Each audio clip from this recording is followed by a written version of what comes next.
பாருங்க இந்த क्वेश्चन எஸ்எஸ்சில கேட்கக்கூடிய क्वेश्चन ஃபர்ஸ்ட் டைம் இந்த சேனல் பக்கமா இருந்தா மறக்காம ஃபாலோ பண்ணுங்க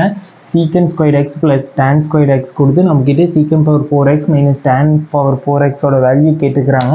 சம்ம ஈஸியா சால்வ் பண்ணலாம் சிம்பிளா சொல்றேனா இதுக்கு என்ன ஆன்சர் வரும்னா நீங்க கொடுத்திருக்கிற ஆன்சரே தான் வரும் எப்படி வரும்னு சொல்லி வாங்க வீடியோல பார்க்கலாம் வந்து secant power 4x minus tan power 4x எப்படி எழுதலாம்னா first secant squared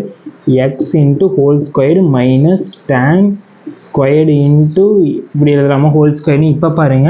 a squared minus b squared வடிவத்துல வந்துச்சுனா a plus b into a minus b படி எக்ஸ்பிளைன் பண்ணலாமா secant squared x plus tan squared x into secant squared x minus tan squared x இப்ப பாருங்க இப்ப substitute பண்ணுங்க secant squared x plus tan squared x ஓட value என்ன கொடுத்திருக்காங்க 2/5